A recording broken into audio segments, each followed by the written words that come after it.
Hello, everybody. Scott Golden here with the Golden Opportunities Coaching YouTube channel. Welcome to those of you who are new. Welcome back to those of you seasoned veterans of what we do around here. What we do around here is bring about conversations of a psychological, mental health, emotional health paradigm. We do that as often as we can, usually several times per week. We continue to make our foray into making something happen, and ultimately, we can make that kind of as a central focus going forward. So, this is our Life Lessons series, and this is 271. Life Lessons series, just things that life may be trying to get you to pay attention to that you haven't in a while. We do a bunch of these just as a reminder, short little 5 to 6 minute bursts of just reminders of things that life may be trying to get you to pay attention to that you may not be for any number of reasons. Sometimes we're stubborn, sometimes we're not looking at things the right way, sometimes life just gets the better of us. Anyway, the first thing to look at is kind of if you're needing coaching, and I work with a coach, and I am a coach, 15 years. There are people I work with that help me with different things I'm not good at. Everybody, I think, has a value to having someone in their corner who can bring the most out of them. And so if that's you, please feel free to reach out at PO Perception on Twitter and or in the About Me section of this YouTube page. Either one gets you to a contact with me or a member of my team. We can make something happen from there. And so the first thing is potential. You have unlimited potential. Yes, there are challenges. Yes, there are things that may be going against the direction you'd like them to go, but we all have unlimited potential. Now, the way we get to our potential, the way we use it, the way we connect with it, the way we get to do life better or well is different for every person. There is no such thing as the perfect way or the only way or one way in anything we're trying to accomplish. At the same time, when we begin to understand the value of doing that, we then also see a certain level of value in connecting with the future for the future in a good way. And so the next thing there is to kind of understand that you need to master your mind.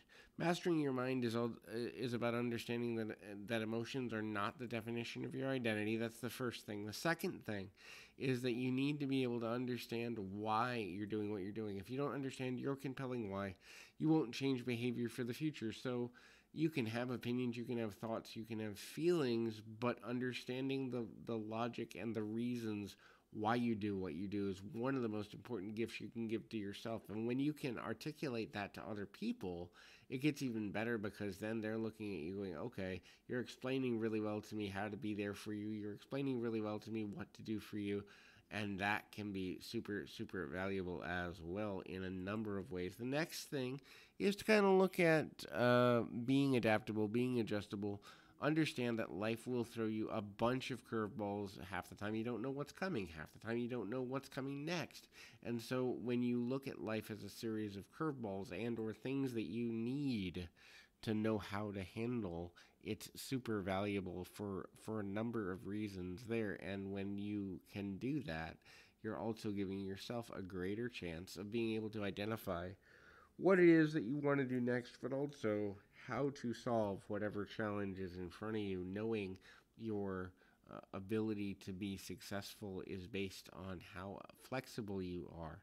Is the difference between getting stuck in things and being able to move appropriately through things. The next thing is take appropriate time for rest. And rest is mental, emotional, spiritual.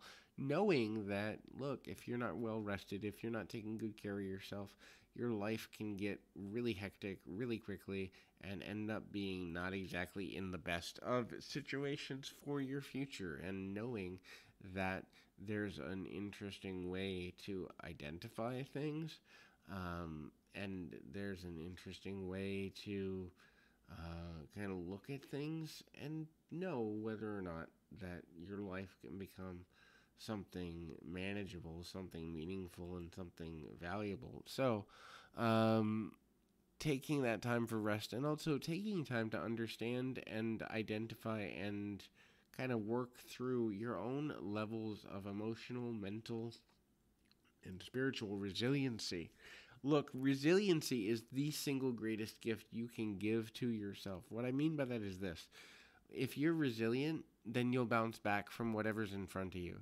If you're not, then you'll get tripped up by circumstances far more often than you want to. And so resiliency is the single most important emotional tool to have in your box. Now, that doesn't mean things don't affect you. It means you understand that you control how long something affects you, how it affects you, where it affects you, and what you're going to do with whatever's coming next. So hopefully this is helpful. Keep your feet on the ground, your mind in the moment. Until next time, everybody.